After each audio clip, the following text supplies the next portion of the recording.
turbines would collapse the mountain. The turbines would collapse the mountain. Claims to be a PhD in geology.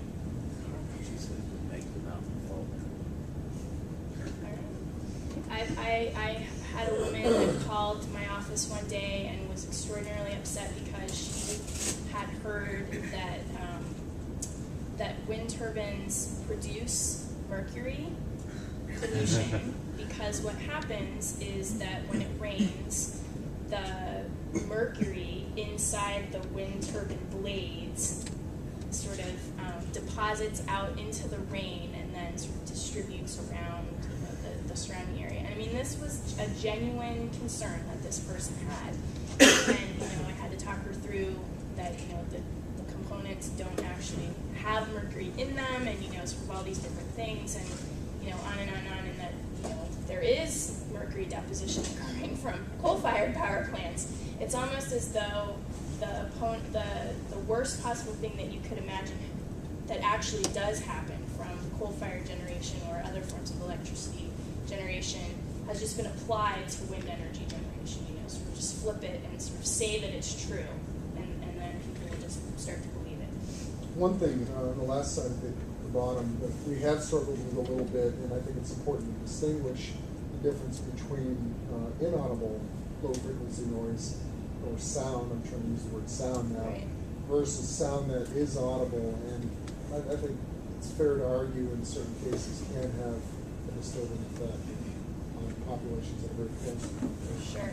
Yeah, I mean, there are isolated incidences, we were just talking about this not too long ago, that, there can be sort of almost like a pocket, an area where somehow, just due to the topography or whatever the situation is, the sound becomes amplified, or there is some sort of, actual, issue with the sound.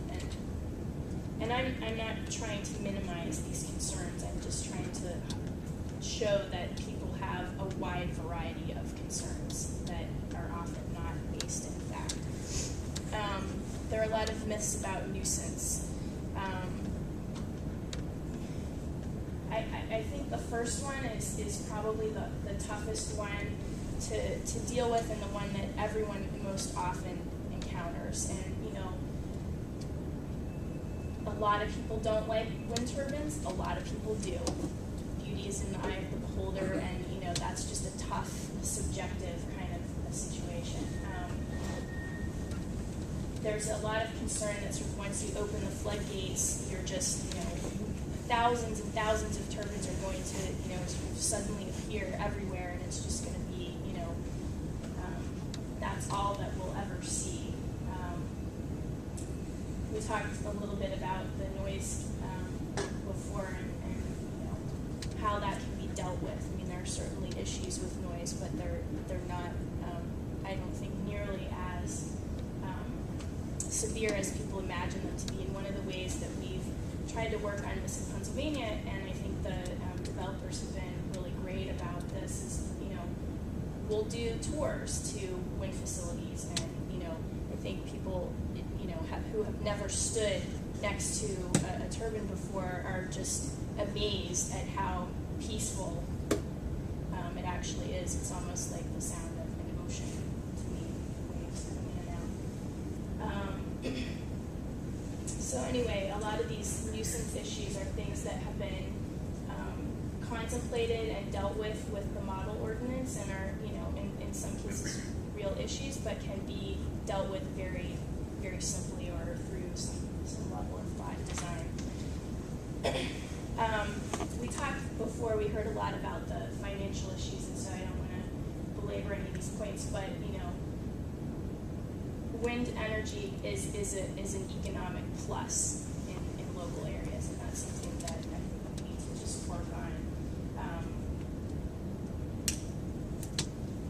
The tourism issue, is one that's very sensitive in Pennsylvania because we do have a lot of recreational resources in the Highlands, and obviously that would be true just about anywhere where you've got ridge tops.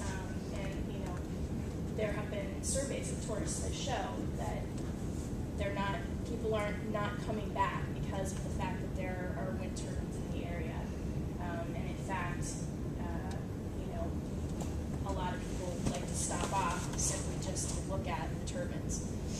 Heather, you had a graph on before, speaking to the last bullet here, Uh-huh.